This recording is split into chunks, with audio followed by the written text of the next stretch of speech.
Selamat petang, salam sejahtera. Terima kasih karena bersama dengan saya di Nazlin Unity Channel. Akhirnya, Penoroka sendiri buka mulut, buka cerita berkaitan dengan Felda. Kalau selama ini kita dengar cerita daripada Anwar Ibrahim, cerita daripada Muhyiddin Yassin, kita tak tahu siapa yang berbohong, siapa yang betul.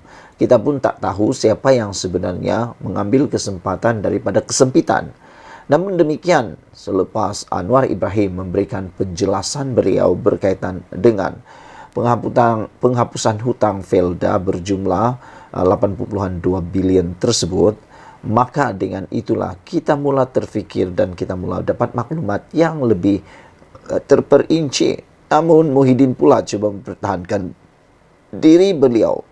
Ramai orang mereka kata kedua-duanya sukar dipercayai kerana memerlukan bukti daripada pihak yang berkecuali. Akhirnya, apa yang kita tunggu-tunggu akhirnya muncul. Kita nak dengar sendiri apa kata Penoroka Felda sendiri. Ialah kan, kalau Penoroka Felda sendiri yang cakap, itu ialah pihak yang ketiga.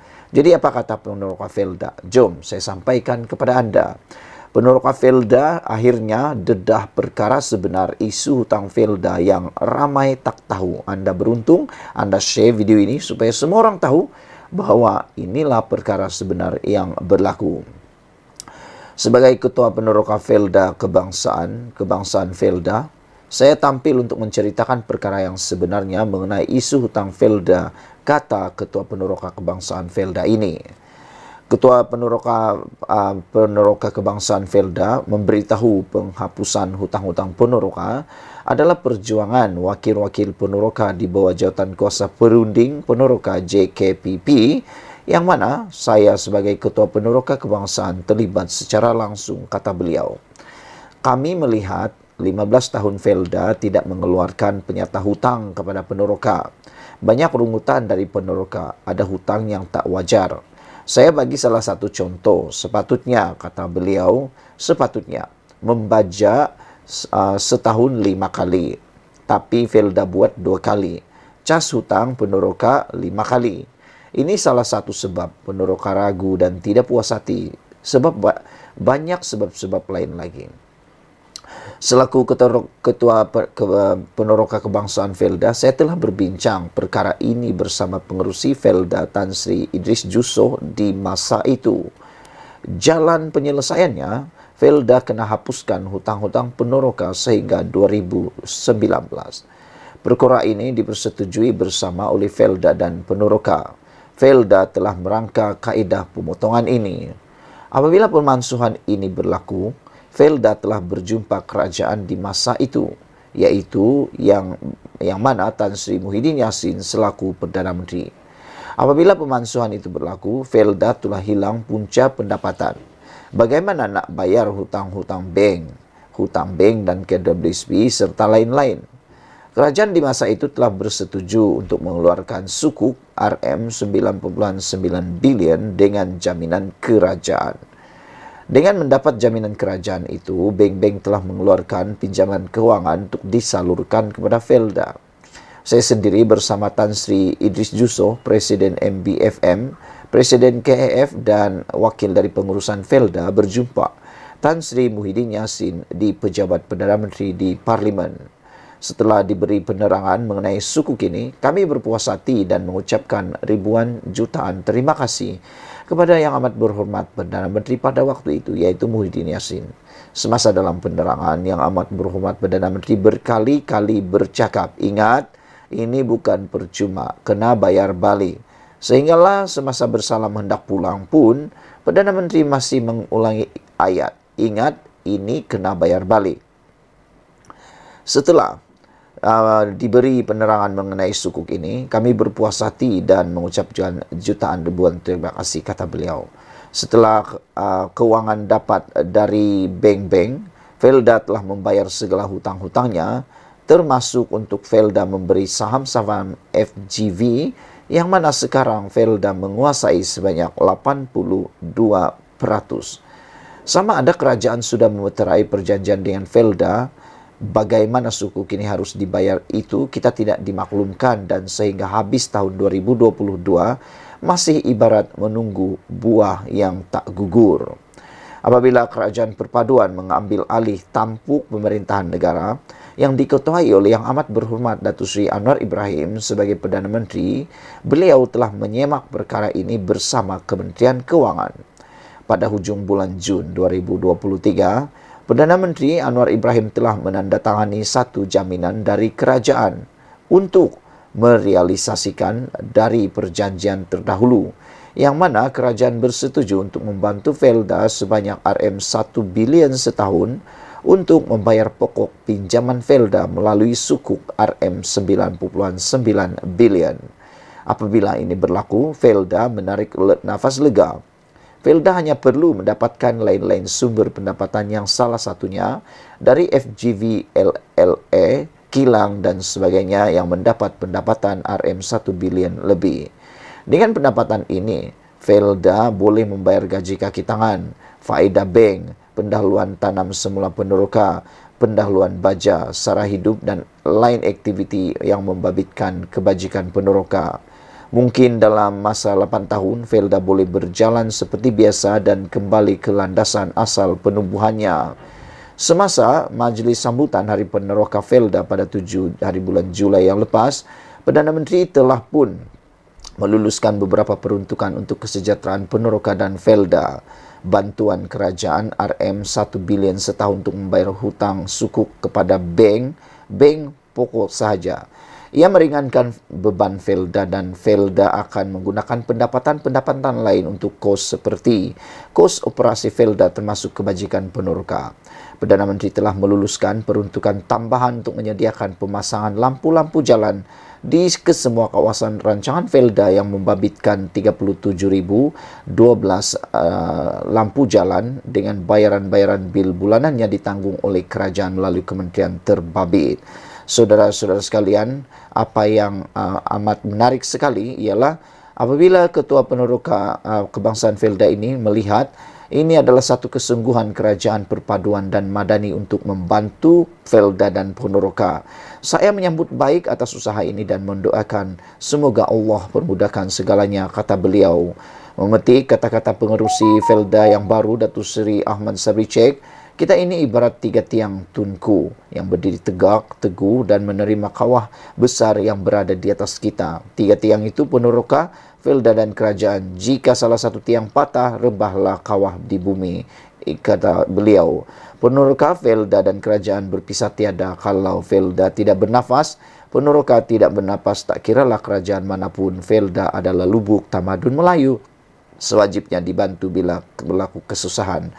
Saya menyeru kepada semua peneroka dan warganya terus memandang ke hadapan untuk terus kita maju dan berjaya dalam keberkatan, kata beliau.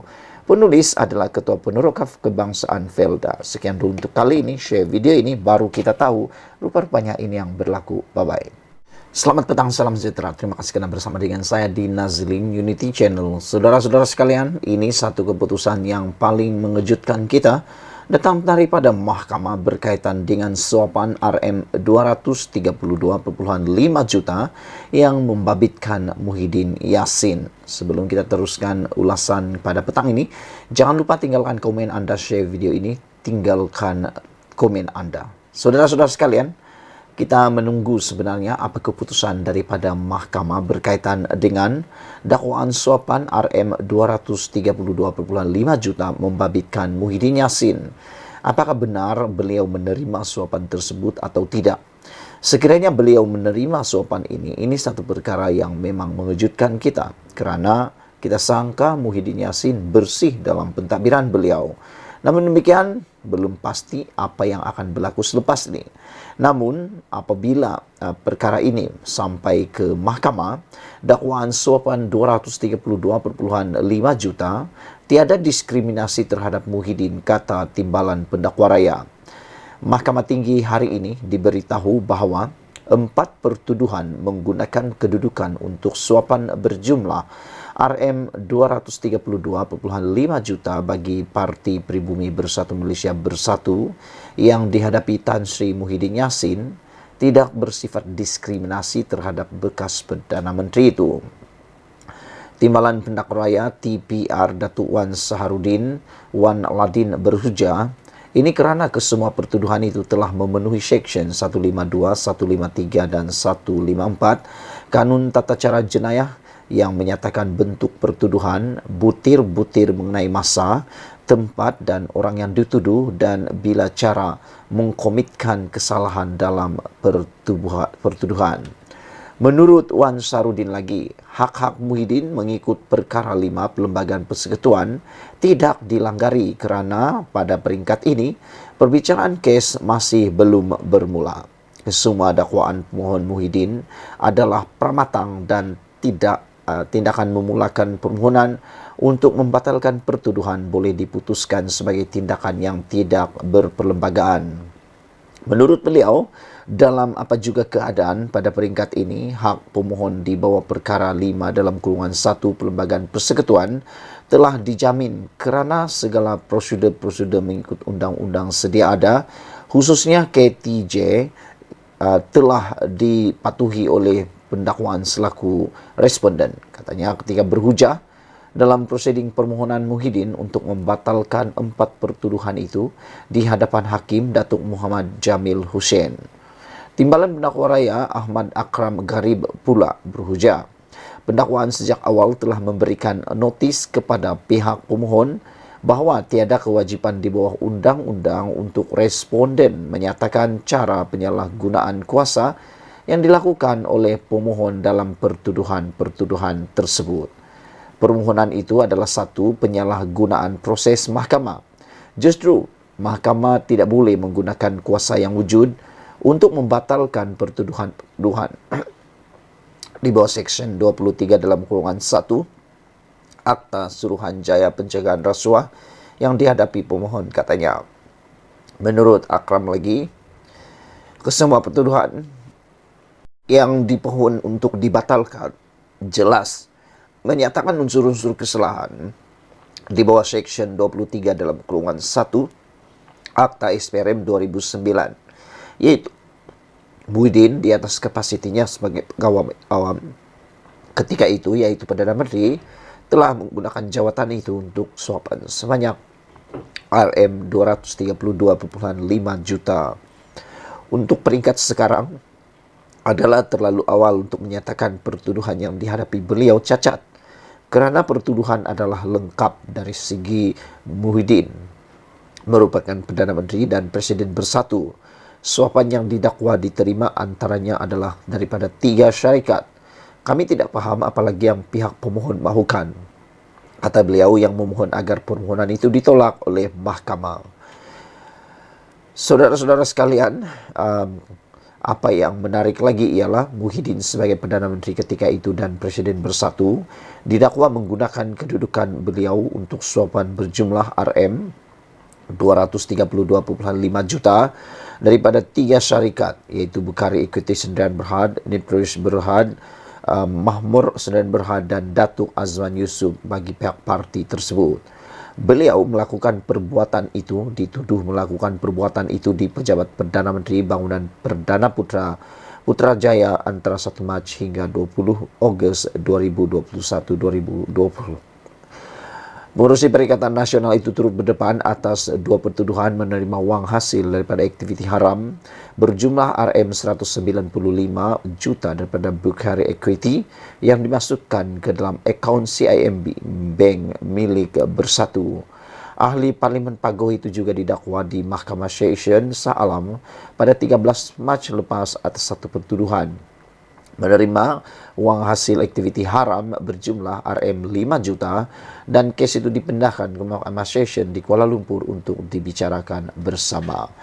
Saudara-saudara sekalian, itulah keputusan yang paling mengejutkan kita semua datang daripada mahkamah berkaitan dengan dakwaan suapan, menerima suapan RM232.5 juta membabitkan Muhyiddin Yassin, kata Timbalan Pendakwa Raya, tiada diskriminasi. Sekian dulu untuk kali ini. Jangan lupa tinggalkan komen Anda, tekan butang subscribe. Kita jumpa lagi. Bye-bye. Selamat petang, salam sejahtera. Terima kasih kerana bersama dengan saya di Nazilin Unity Channel. Petang ini, satu pendedahan di mahkamah melibatkan Muhyiddin Yassin benar-benar mengejutkan kita. Ini tentang 4 pertuduhan salah guna kuasa Muhyiddin